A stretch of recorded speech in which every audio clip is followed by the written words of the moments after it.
सप्तमो अध्याय चंड और मुंड का वध। मैं मातंगी देवी का ध्यान करती हूँ। वे रथ में सिंहासन पर बैठकर पढ़ती हुई तोते का मधुर मधुर शब्द सुन रही हैं। उनके शरीर का वर्ण श्याम है। वे अपना एक पैर कमल पर रखे हुए हैं और मस्तक पर अर्चन धारण करती तथा कहार पुष्पों की माला धारण की बीड़ा बजाती हैं। उनकी अंग में कसी हुई चोली शोभा पा रही। वे लाल रंग की रेशमी साड़ी पहने हाथ में शंख में पात्र लिए हुए हैं। उनके बदन पर मधु का हल्का हल्का प्रभाव जान पड़ता है और ललाट में बेनी शोभा दे रही है। ऋषि कहते हैं, तदनंतर शुंभ की आज्ञा पाकर वे चंड और मुंड आदि दैत्य चतुरंगड़ी सेना के साथ अस्त्र से सुसज्जित हो चल दिए। फिर गिरिराज हिमालय के स्वर्ण में ऊंचे शिखर पर पहुंचकर उन्होंने सिंह पर बैठी हुई देवी को देखा। वे मंद मंद मुस्कुरा रही थी। उन्हें देखकर दैत्य लोग तत्परता से पकड़ने का उद्योग करने लगे।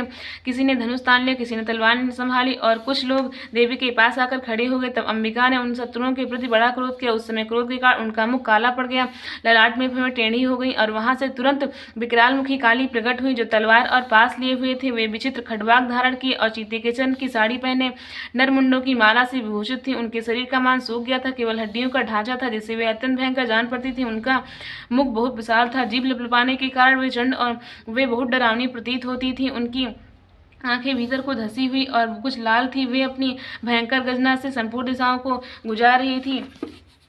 बड़े बड़े दैत्यों का वध करती हुई कालिका देवी बड़े वेग से दैत्यों की उस सेना पर टूट पड़ी और उन सबको भक्षण करने लगी। वे 5 लाख अकुशधारी महाव्रत योद्धाओं और घंटा सहित कितने ही हाथियों को एक ही हाथ से पकड़कर मुंह में डाल लेती थी। इसी प्रकार घोड़े, रथ और सारथियों के साथ रथी सैनिकों को मुंह में डालकर वे उन्हें बड़े भयानक रूप से चबा डालती थी। किसी के बाल पकड़ लेती, किसी का गला दबा लेती था, कुछ को पैरों से कुचल डालती और किसी को छाती के धक्के से गिराकर मार डालती थी। वे असुरों के छोड़े हुए बड़े बड़े अस्त्र शस्त्र मुंह से पकड़ लेती और रोष में भर कर उनको दांतों से पीस डालती थी। काली ने बलवान एवं दुरात्मा दैत्यों की वह सारी सेना रौंद डाली, खा डाली और कितनों को मार भगाया।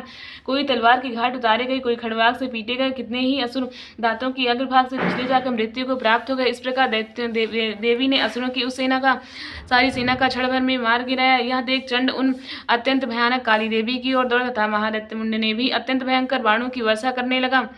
हजारों बार चलाए हुए चक्रों से उन भयानक नेत्रों वाली भगवती देवी को आच्छादित कर दिया। वे अनेकों चक्र देवी के मुख में समाते हुए ऐसे जान पड़ते हैं मानो सूर्य के बहुतेरे मंडल बादलों के उदर में प्रवेश कर रहे हैं। तब भयंकर गर्जना करने वाली काली ने अत्यंत रोष में भरकर विकट अट्टहास किया।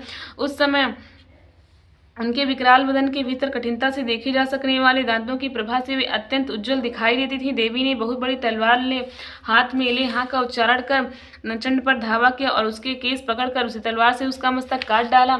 चंड को मारा गया देख मुंड भी देवी की ओर, तब देवी ने भी रोष में भरकर उसे भी तलवार से घायल करके धरती पर सुला दिया। महापराक्रमी चंड और मुंड को मारा गया देख मरने से बची हुई बाकी सेना भय से व्याकुल हो चारों ओर भाग गई। तदनंतर काली ने चंड और मुंड का मस्तक हाथ में ले चंडिका के पास जाकर प्रचंड अट्टहास करते हुए कहा, देवी, मैंने चंड और मुंड नामक इन 2 महापशुओं को तुम्हें भेंट किया है। अब युद्ध यज्ञ में तुम शुंभ और निशुंभ का स्वयं ही वध करना। इस ऋषि कहते हैं, वहां लाए हुए उन चंड मुंड नामक महादैत्यों को देखकर कल्याणमयी चंडी ने काली से मधुर वाणी में कहा, देवी, तुम चंड और मुंड को लेकर मेरे पास आई हो, इसलिए संसार में चामुंडा के नाम से तुम्हारी ख्याति होगी। इस प्रकार श्री मार्कंडेय पुराण में सर्वाणी मनवंतर की कथा के अंतर्गत देवी महात्मा चंड मुंड वध नामक 7वां अध्याय पूरा हो। बोलो आदि शक्ति जगत जननी भगवती माता की जय।